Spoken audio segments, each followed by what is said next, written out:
Well, good afternoon, everybody, and thank you for joining us for this event, Heritage Events Live. I'm Joseph Licani. I'm the director of the Simon Center for American Studies at the Heritage Foundation. It is my pleasure to welcome everybody here for this event, Conservatism and America's Future. It's a lively topic, as you know. I'm also delighted to welcome everybody here as part of this Kirk Lecture series, Russell Kirk Lecture series. Russell Kirk believed deeply in what he called the permanent things, those moral and spiritual truths that makes government, democratic self-government possible. And Dr. Kirk viewed the conservative movement, yes, the conservative movement, as the crucial actor in the task of recovering and defending those permanent things. And there's no more important scholar of the conservative movement in America today than our speaker, George H. Nash. Dr. Nash has been studying the conservative movement for decades. We've made a full biography of Dr. Nash available to you, but just a couple of highlights here. His 3-volume biography of Herbert Hoover, his groundbreaking book, The Conservative Intellectual Movement in America Since 1945, and a more recent book, Reappraising the Right, the Past and Future of American Conservatism, just to name a few. I think that if pundits on the left and on the right could just suspend their addiction to Twitter for a few moments and pick up one of Dr. Nash's books or read one of his many essays, there would be a lot less nonsense talk about the conservative movement and about the United States, frankly. And I think there'd be a lot more wisdom in the air, not only about the weaknesses of the conservative movement, but also about its strengths and its historic attachment to the American founding. Dr. Nash, in his book, Reappraising the Right, he quoted William F. Buckley, who said that regarding the conservative movement, the wells of regeneration are infinitely deep. The wells of regeneration are infinitely deep. Dr. Nash understands better than most the capacity of conservatism to tap into those deep wells and point the way back toward political and cultural renewal. Dr. Nash is going to offer some relatively brief remarks, 10, 11, 12 minutes, followed by a lengthy question and answer session. So send those questions in. We've got a great program in store for you. And I'm now delighted to invite our speaker, Dr. George H. Nash, to join me on screen. Dr. Nash, over to you. Well, good afternoon, everyone. Thank you, Joe, for that very gracious introduction. It's both a pleasure and an honor to be speaking with you today under the auspices of the Heritage Foundation. I've had opportunities to do that in the past, and they have always been rewarding ones. And I look forward to the conversation of the next hour. Several years ago, the New York Times technology columnist David Pogue listed the 5 stages of grieving when you lose your computer files: denial, anger, bargaining, depression, and moving to Amish country. It sounds like a description of the mood gripping many conservatives in the wake of the last presidential election. In early 2021, many American conservatives are in a state of acute anxiety, convinced that they are under siege as never before, and that they are losing. Across the nation, the commanding heights of the federal bureaucracy, the news media, the entertainment industry, the high-tech corporations, and the educational system from preschool to graduate school are dominated by people who seem increasingly hostile to conservative beliefs. In the social media and elsewhere, identity politics and the ideology of wokeism appear to reign supreme, and a censorious left-wing cancel culture operates with virtual impunity. Adding to the sense of conservative vulnerability is a recent trend that appears to be accelerating. It concerns what scholars call America's civil religion. For many years, nearly all American conservatives have believed that the American experience has been, on the whole, a success story, and that at the heart of this experience has been a commitment to individual liberty, limited government, and the political philosophy embodied in the Constitution and the Declaration of Independence. Today, for many Americans, this story no longer appeals. Instead, large numbers of young Americans are being taught that the essence of the American experience has not been freedom, but slavery.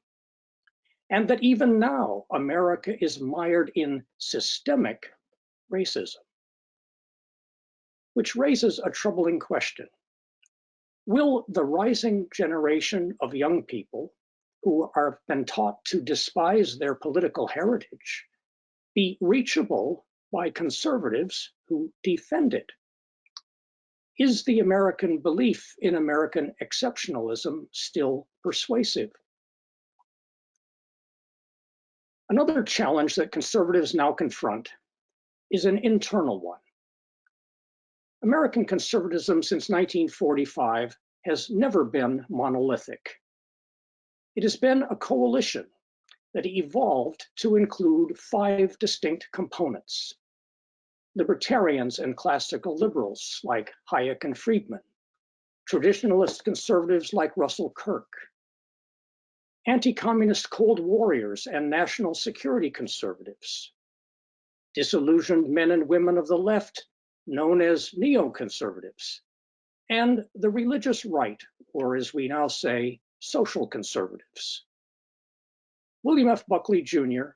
and Ronald Reagan were its great diplomatic and ecumenical leaders. Sustaining this alliance was a theoretical construct or modus vivendi that came to be known as Fusionism. That is a fusing or merging of the competing perspectives of the libertarians and traditionalists. Although never without its critics, Fusionism as a formula for political action proved to be a considerable success.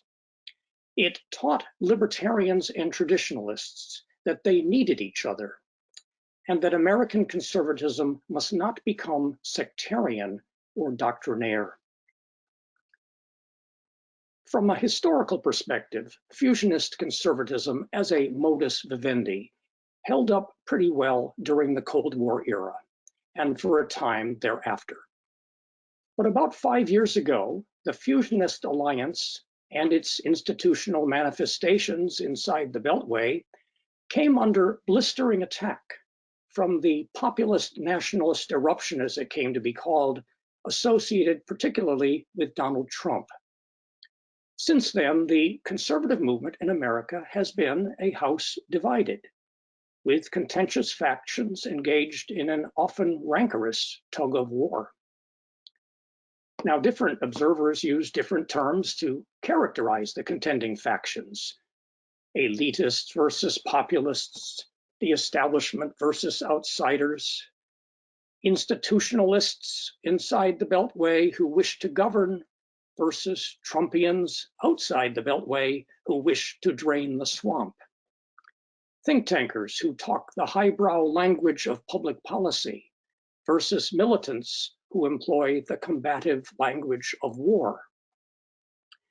Within the past 3 years, the once dominant philosophy of fusionism has been denounced by some of its critics on the right as a dead consensus, afflicted with zombie Reaganism and what they deride as free market fundamentalism.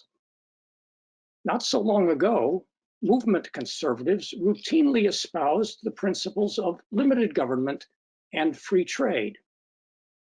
In 2021, growing numbers of populist nationalist insurgents are rejecting these principles as stale and outdated dogmas, and are instead boldly advocating using governmental power to implement their agenda. As a historian, I cannot predict precisely how this intellectual drama will unfold in the years just ahead. But I think I can predict that there will be no clear-cut restoration of the fusionist status quo that existed before 2016. History does not work that way. What is more likely to happen is an attempt by mainstream conservative figures to refurbish the house of conservatism with a certain amount of Trumpian furniture, but without Trump himself as the proprietor. The most likely scenario is that many prominent conservatives will become somewhat less libertarian and anti-statist on economic and social policy as they try to nail down the working class vote. In some precincts on the right, the language of populistic solidarity and communitarianism, not individual liberty, will probably become more pronounced. But it is also likely that under unrelenting pressure from the cultural revolution now being waged by the far left, many embattled conservatives will increasingly rally around the language of individual freedom. And not just economic freedom, but religious freedom, freedom of speech, and the freedom to live and let live without harassment. Faced with these multiple challenges, how can conservatives lose their sense of losing? To begin with, they should take heart from one of their most impressive achievements of the past 50 years. The creation of a burgeoning counterculture of alternative media, foundations, think tanks, homeschooling networks, and more. From the perspective of a historian, this flowering of applied conservatism, this institutionalization of conservative discourse and advocacy, is a remarkable development. Since the 1960s, what has been called a conservative parallel universe has arisen, and it continues to expand. Conservatives should also take consolation, if not exactly comfort, from the acts of aggression being committed by zealots on the left. For these excesses are opening up new opportunities for conservatives to cultivate alliances with dissident liberals and others in defense of free speech, civility, and a balanced affirmative interpretation of American history. One of the most encouraging signs on this front is the brand new Academic Freedom Alliance, headquartered in Princeton, which was launched a couple of weeks ago. Still, conservatives must do more than celebrate their past achievements and react defensively to the challenge from the left. To lose their fear of losing, they must redouble their efforts to expand their influence beyond the ranks of those already committed to the cause. Too often, it seems to me, the conservative parallel universe does not engage sufficiently with those who live outside its boundaries. And that includes millions of Americans, including Asian, Hispanic, and Black Americans, who in the past year have been repelled by the fanaticism and illiberalism of the woke left. More than at any other moment in recent times, these Americans are open to conservative outreach. In pursuit of these and other opportunities, conservatives must not forsake the language of liberty and persuasion for the apocalyptic language of war. Reckless and militarized rhetoric can repel as well as attract. And successful politics, as Reagan taught, is about addition, not subtraction. In this time of uncertainty and peril, it might be useful for conservatives of all persuasions to step back from their rivalries for a moment and ask themselves a simple question. What do conservatives want? To put it in elementary terms, I believe they want what nearly all conservatives since 1945 have wanted. They want to be free. They want to live meaningful and virtuous lives. and they want to be secure from threats both beyond and within our borders. They want to live in a society whose government respects and encourages these aspirations while otherwise leaving people alone. Freedom, virtue, safety, goals reflected in the libertarian, traditionalist, and national security dimensions of the conservative movement as it has developed over the past 75 years. In other words, there is at least a little fusionism in nearly all of us. Conservatives should remember that. And this leads me to a final observation. If conservatives are to reclaim the culture and prosper again in the public square, they must retain a fusionist sensibility. That is to say, an ecumenical disposition, recognizing that the wisdom of conservatism comes from many sources. They must beware of the sectarian temptation, the impulse to go it alone. If conservatives remember this and look outward to the opportunities around them, I believe better days will come. Thank you.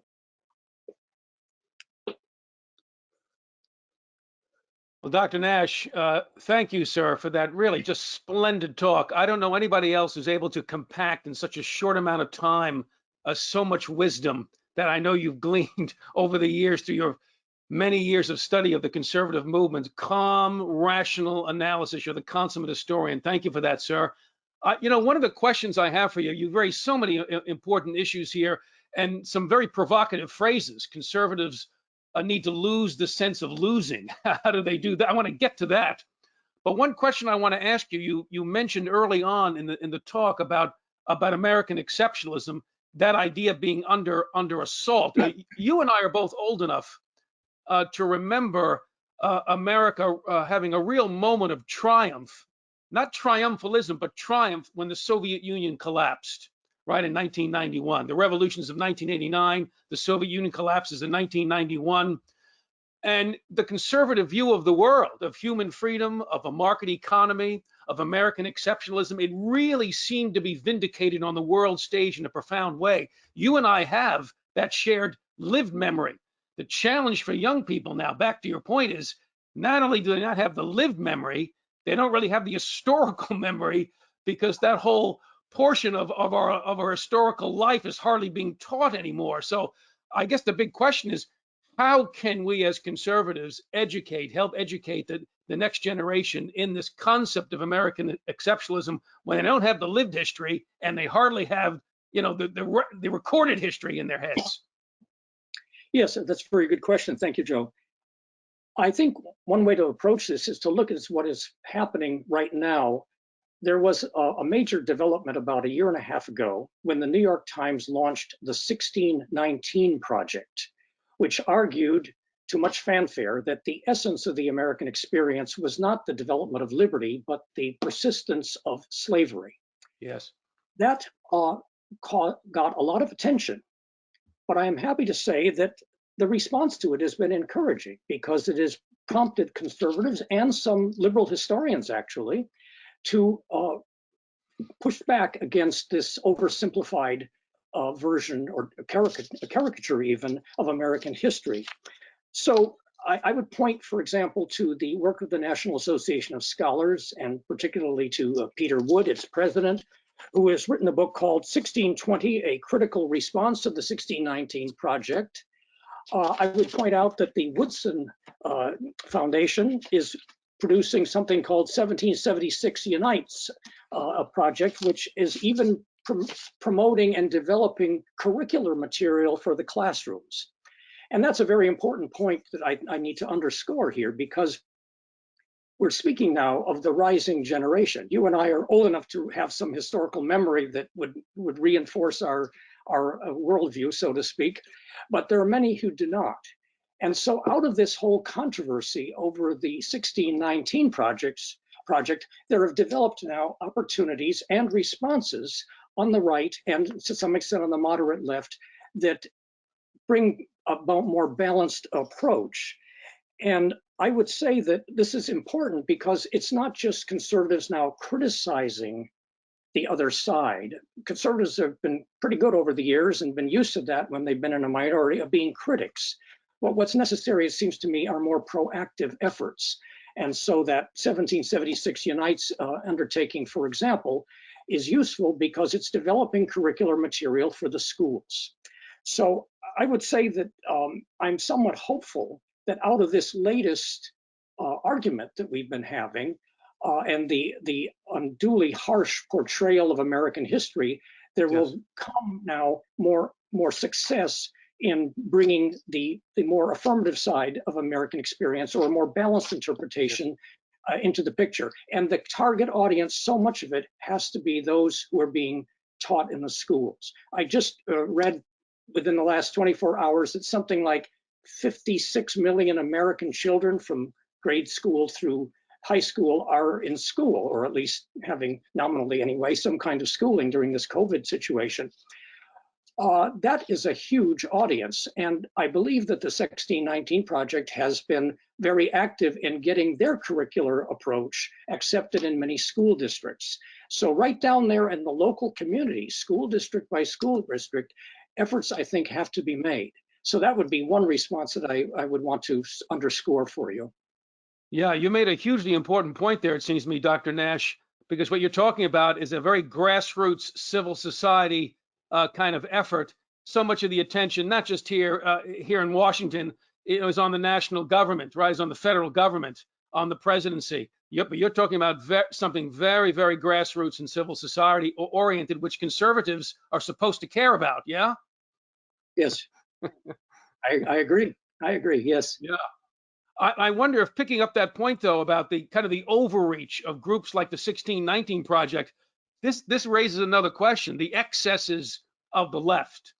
That when the hard left really goes off the rails, how does this open up opportunities for conservatives to form alliances, not only across the conservative movement, but with people outside the conservative movement? Do you have some hopeful signs of that? Maybe the excesses of the left creating new opportunities. Yes, I think so, definitely. I think one of the notable developments of the last 3 or 4 years has been the rise of what I call dissident liberals. You know, the cancel culture is creating a lot of victims. Yeah. I saw a list just this morning, pardon me, of over 100 college professors who have been canceled or suffered some kind of, severe punishment in the last year or so across the country, and probably many more than those that have gotten into the news. So the cancel culture is producing victims, and it's producing critics even on the left. And I think, for example, of the website Quillette, which was founded about 3 or 4 years ago by a young Australian woman, but it's international in scope. I'm thinking now also of the Heterodox Academy organization that Jonathan Haidt and others who think of themselves as center-left have organized as forums for this kind of phenomenon. And I'm thinking now of such individuals as Bari Weiss, B-A-R-I, Bari Weiss, who resigned from the New York Times editorial staff last summer after a great tumult.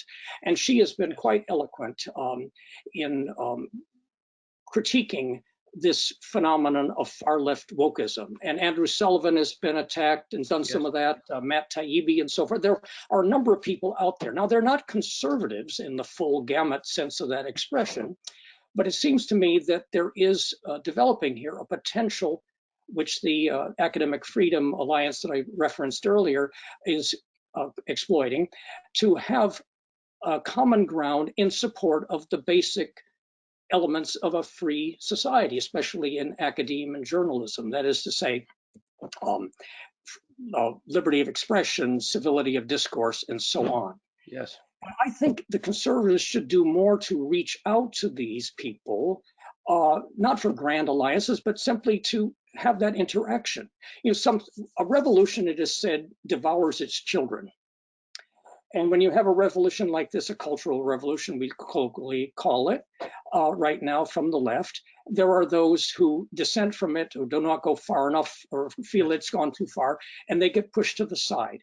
Some Yes. people surmise, and I would speculate a little, that this might be the makings of a new wave of what we call neoconservatism. That is, people on the left who've been disillusioned by its premises and its excesses, and then move toward the right, if not necessarily full blown into the conservative camp. And if I may give one more example of this, there is something that was founded about 3 years ago. I'm not sure how active it is at this moment, called the walkaway movement. And this is consists of people, mostly I think in their 20s and 30s, who have grown up in the left, very conventionally liberal perhaps, but they are walking away from the Democratic Party or the progressive wing of the Democratic Party. And to the audience here, I would reference one particular young woman who gave a video for this walkaway group. It's on YouTube, and her first name is Georgia, and her last name begins with the letter H. But if you just type in walkaway Georgia H, you will find it. I tested that just not too long ago.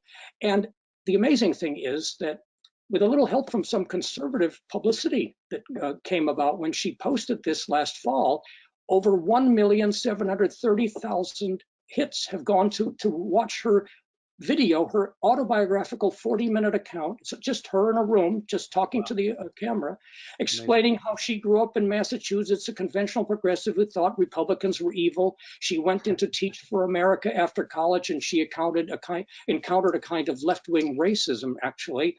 And increasingly, and she's the same age as AOC, she has defined herself against that. Now, I don't know how activist she is or wants to be, and I don't know whether people have tried to contact her, but there are people like this out there who it seems to me could be brought forward, maybe put on a panel somewhere to tell their story and engage maybe in peer-to-peer discussion. Yes. So I see many signs of hope along those lines, and I think it is a pool of potential assistance to conservatives as they try to rebut and refute and push back against this phenomenon of leftist zealotry.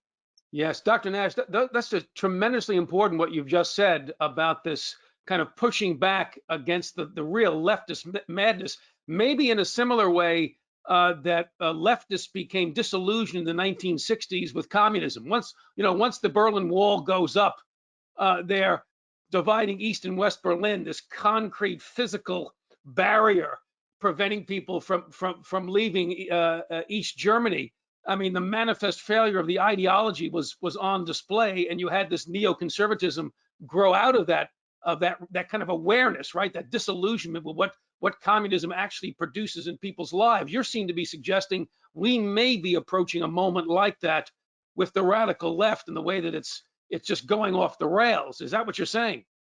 I am. I think that there is that potential. I want to reference, if I may, an article that I just came across yesterday, as it happens, by Barry Weiss. And you can find it if you type in her name. It's called The Self-Silencing Majority. And she's very critical of those who are censoring themselves. And apparently polling data shows that something like 3/4 of people who call themselves Republicans now are on their own initiative silencing themselves lest they get into trouble in the workplace or in the community and so on. And a fair number of Democrats are doing the same thing. So she's calling for people to take a stand and be bold and not persist that way. And I find that helpful. So I do commend her writing to you. Yeah, well, that's going to take, as you suggested earlier, you talked about a fusionist spirit that conservatives need to bring to the table. An ecumenical spirit. Let's put it in those terms. If conservatives can recognize this opportunity and be willing to reach out to the sensible center left, because that seems to me a sensible center left, right? That wants to stand up for free speech. Yes, I think that is happening in some of the ways that I've tried to indicate now, and specifically. And it strikes me that as this tendency goes on, this aggressiveness, this overreach really on the left, it will produce not only a conservative response, but also some in the center. And I'm told that many of the people who have just joined this new Academic Freedom Alliance are liberal professors who say, you know, you conservatives, you occasional conservatives, you don't have so much to worry about in academia. We're the ones, because we're under constant fear that we're going to say something that's going to cause the Twitter mob to rebel. So there is Wow. I think there's an opportunity there. I want to underscore that once more. Wow. It is reminiscent, and as an historian myself, it is reminiscent of the radical Jacobins in France, who took that revolution, of course, in a very bloody direction. And if you are insufficiently supportive of the regime, off with your head. That seems to be where we are with a lot of these characters right now. Let me pick up another theme, Dr. Nash, and I want to also invite our audience here. If you want to send in some questions, please send them in here, friends, and I'll get to as many of them as I can. I'm looking down at the box here to see what might be coming in. But one of the other questions, you raised this issue with other groups that are potentially now more receptive to the conservative message. Asians, Latinos, African Americans, maybe in a way we haven't seen before because of this sort of radicalized nature of progressivism. What can conservatives do, you know, to reach out to these groups? Do you have some maybe examples going on right now that would be good for us to be thinking about? Yes, well, I read recently that some polling data shows now that white progressives in the Democratic Party are to the left of persons of color who call themselves progressives. Wow. And there has been some annoyance that's showing up. I'll give you one quick example. I think this has been well reported, and maybe many people watching will already be familiar with it. But out in Cupertino, California, some weeks ago, it was discovered that a third grader, this is in a school that's overwhelmingly Asian in its enrollment, a public school.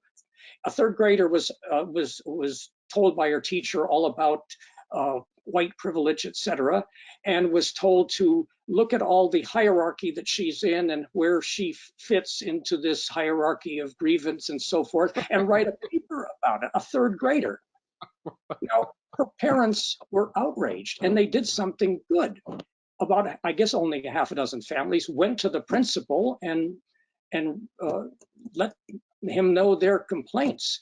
And the principal suspended this activity by this teacher, and they tried to poo-poo it. And then, from what I've read, some of the parents are now thinking of running for the school board. Well, Excellent. when I read or heard about it, I thought, well, maybe there is. I don't know. I'm in Massachusetts as we speak, this is where I live. I'm far from Cupertino, California. I don't know whether anyone on the conservative side in either the state level or national level has tried to reach out to those parents and say, look, you are confronting something that's far bigger than this one notorious incident. And most parents, I suspect, of younger children know something's wrong, but they don't have the framework, they don't understand the vocabulary and so forth. So it seems to me that when these things happen, there ought to be conservatives on the alert to kind of come to their assistance. It might even be in the case of, in some cases, of lawsuits. So I can't point to a lot of examples of what is being done, but it is noteworthy that especially in California, the Asian American population has been at the forefront of defeating that proposition in California, Proposition 16 last fall, which would have repealed the ban on discriminatory laws. So would have brought back what used to be called affirmative action. It was thought it would pass. All the establishment liberal political types were in favor.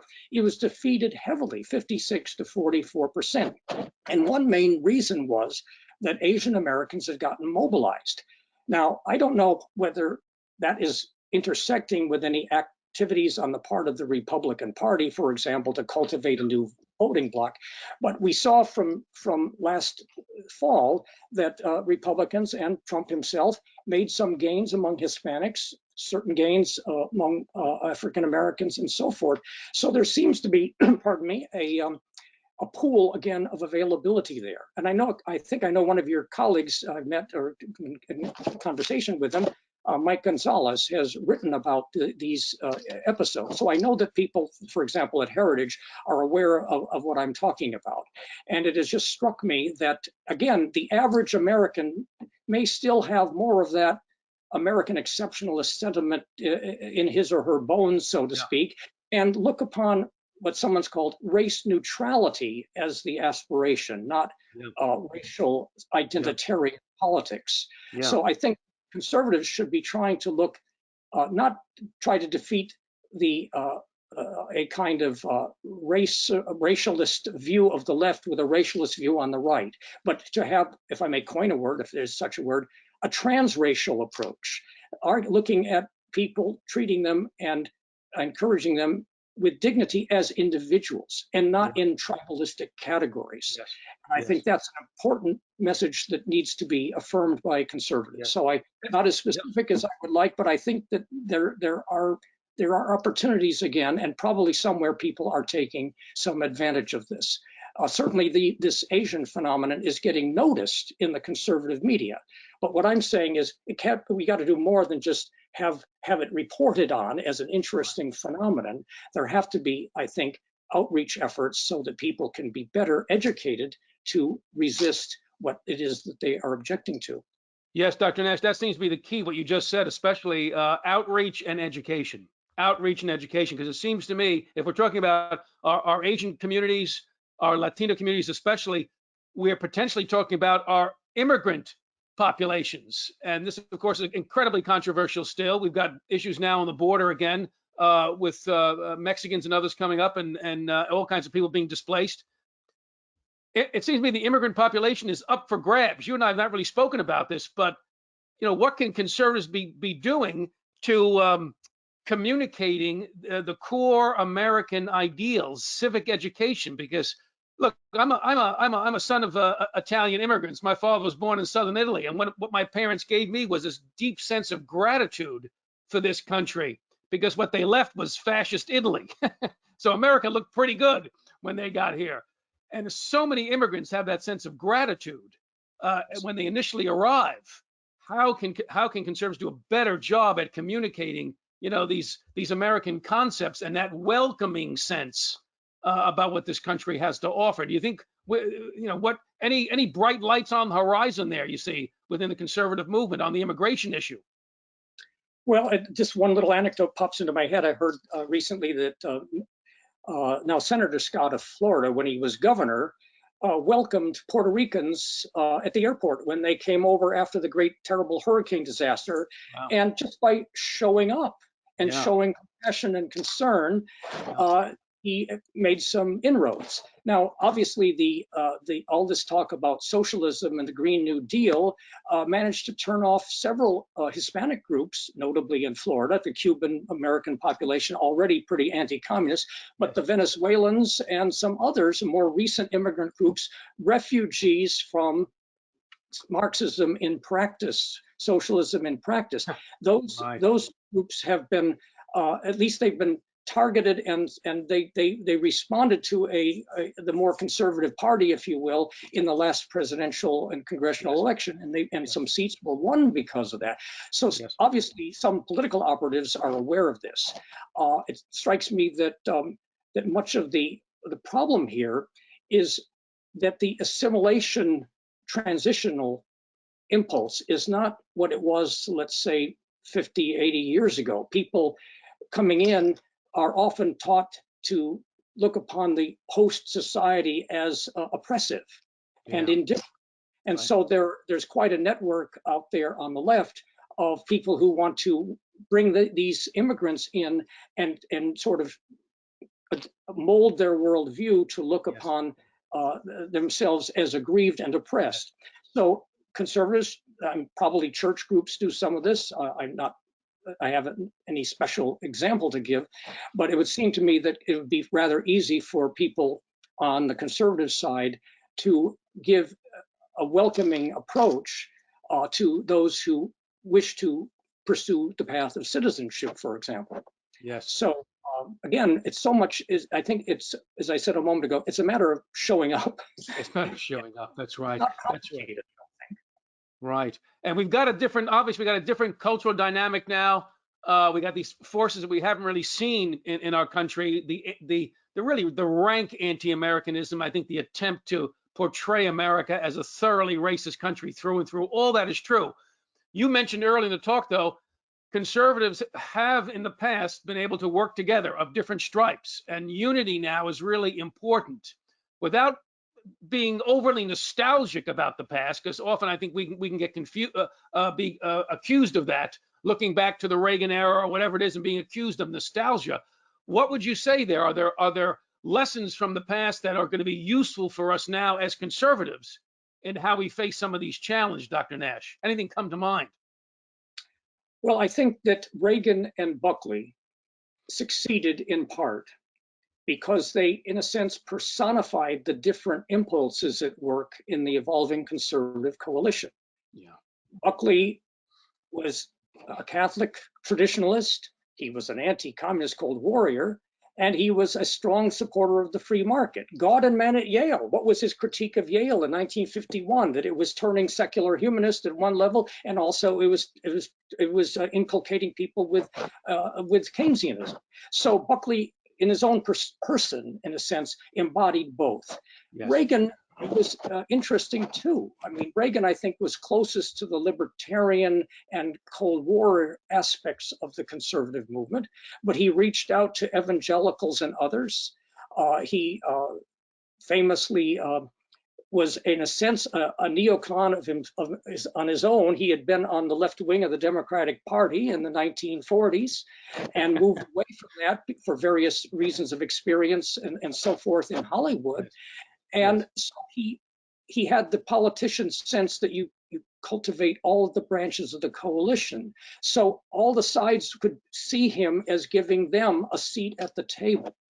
So I don't know that there is an ecumenical figure right now comparable to Buckley and Reagan, but they managed to, I think, be very effective diplomats. Now, they obviously removed some from the fringes, the Birch Society and others, and anti-Semites and the like.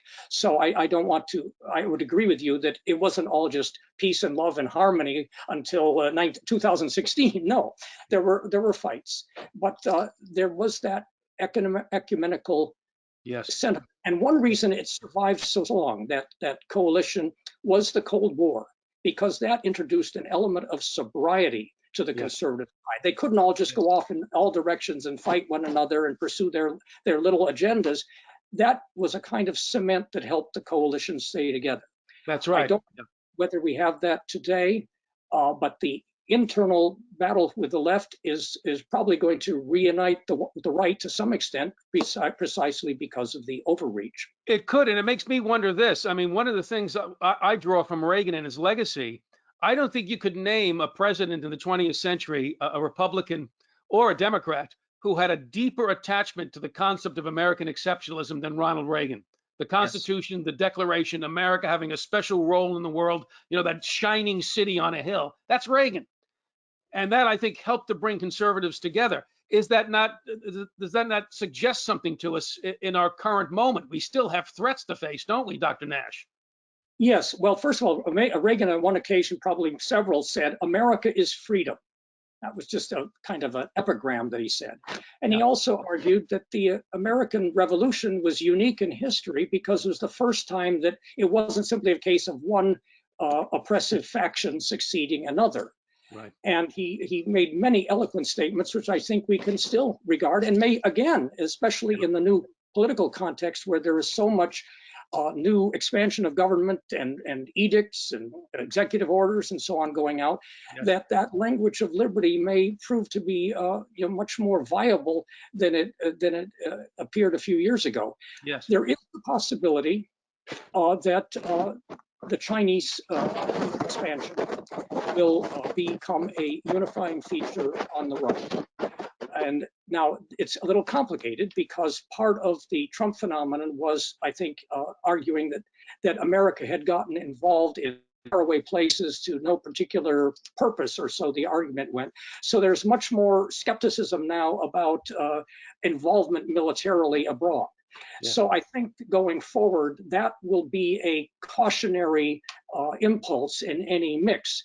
But what is happening, I believe, is that the Chinese Communist government is very clearly expansionist in its aims in more subtle ways than the Russians were. This affects the Australians and the many countries in East Asia and far away. And I believe that that is going to probably going to become more obvious even as the days and weeks and months go by. And there is, to some extent, this is my perception, a kind of consensus across the public policy world that China might be confronted. Yes, if I could press that question, Dr. Nash, because now we're talking about the foreign policy question, which you didn't necessarily direct attack here in your speech, but look, with the Reagan administration, again, you had the Cold War threat was very clear, and Reagan's foreign policy, for the most part, it did seem to unite conservatives. But since the wars in Iraq and Afghanistan, those inconclusive wars in those two countries, it seems to me that has been one of the dividing points, deepening the divisions within the conservative movement. Do you see that maybe turning around in a foreign policy sense as the threat of China or Russia or elsewhere becomes more poignant, more obvious? What do you think? I think that there is that possibility. I suspect that conservatives, especially political figures, will adopt a cautionary rhetoric and not some kind of idealism that might seem to enmesh of Americans in foreign wars or situations where we can accomplish very much. So that is a kind of a lesson that's been absorbed. But once again, what will happen next will depend somewhat on what rogue states or others that are not particularly friendly to us choose to do and how they find their relationship. I don't think we are going to be out on some crusading venture, but it may be that we will see the need, as was developing under Trump, to rein in Confucius institutes, for example, to restrict access to technology. And I think that possibly some of that will continue, probably more lightly in the Biden administration. But again, foreign events could really alter the mood and the circumstance. So I think it's going to be that attempt to kind of thread the needle between being very concerned about what's happening afar, but not being so bumptious or too eager to get involved. But believe me, this is a matter. I've good friends in Australia who send me frequently reports on the pressures that they are under. Yes. And I have friends in Japan also and report the same thing. So this is not something that American can just hide from. Yes. And I suspect that will be a sobering part of the mood for conservatives. It won't perhaps reach the level of a Cold War type consensus unless something really dramatic happens with Iran or China. But that is, I think, a tendency there toward more vigilance again, and not simply withdrawal. Yes. Now, our time is starting to run short here, Dr. Nash, and I'm going to give you a chance to give us some parting wisdom. But before I do that, one of the things that occurs to me as we've been interacting back and forth, based on all of your many years of studying and reflecting on conservatism and its role in American public life, what do conservatives need to hear right now? I think you've alluded to it in your remarks, but what do we need to hear right now about our resources, the potential that we have to come together, to really be a force for good in the country, a force for political and cultural renewal? What are we not kind of getting or remembering as conservatives about what it is that we have, a legacy, resources, et cetera? What would you put on the table? Well, part of the issue here among conservatives right now is, to what extent is America redeemable? And some are very, very critical of America as flawed from the get-go. Even there's a faction that believes that and so it's not going to be easy. But again, if you get up in the morning and look out, and you can see, I think, many positive features of the United States that perhaps are being lost sight of in all of the turmoil of media coverage and so on. And I think that therefore the conservatives need, again, as I said at the end of my talk, they need simply to ask themselves, what do we want? What do we see as a better arrangement going forward? Well, we're not builders of a utopia, but it seems like that we can define some of our objectives and methodology by these beliefs in freedom, security, ordered freedom, and so on. So that, I hope that's not sounding too amorphous, but it seems to me that conservatives have to convey that kind of affirmative sense of America as it's something worth still defending, improving, purifying, but not overturning. Yes. So, the phrases you used, the words you used was freedom. I think freedom, virtue, and security as kind of three pillars, perhaps, of a way of thinking about this. Did I get that right? Yes, yes, and I would just say that is something that conservatives could get a hold of. I've been impressed as a historian and sometimes depressed by what I see the dissension now in the ranks of conservatives. It's gotten much more personal and even nasty at times. It was never perfectly amicable in all those years. Otherwise, I wouldn't have been able to write a book about it if everyone simply agreed. Obviously, there are disagreements and the like. So all of that is part of something we need to recall. But I think that it's important that we recognize that while we don't always agree on everything, there are some fundamentals that we do agree upon. It looks like we lost the audio there for Dr. Nash, which is quite unfortunate, because I hopefully he can hear me, because I want to thank him. I want to thank him for incredible insights, it seems to me, about the conservative movement, where we've come, where we're going, how do we pull together around some commonly held principles and ideals. Conservatism and America's future. Here we are. Look, if you work on the Hill, if you work at a think tank, or you just have questions, please contact me using the information listed on the screen. Happy to keep up the conversation. Thank you for joining us. You'll get a survey here, and we hope you'll complete that survey so we can bring ideas that you care about into the public square. To see the events we have coming up, check out heritage.org/events. Thank you, everybody, for coming. Have a terrific afternoon. Sorry about the technical glitches, but we'll see you again next time. Thanks so much.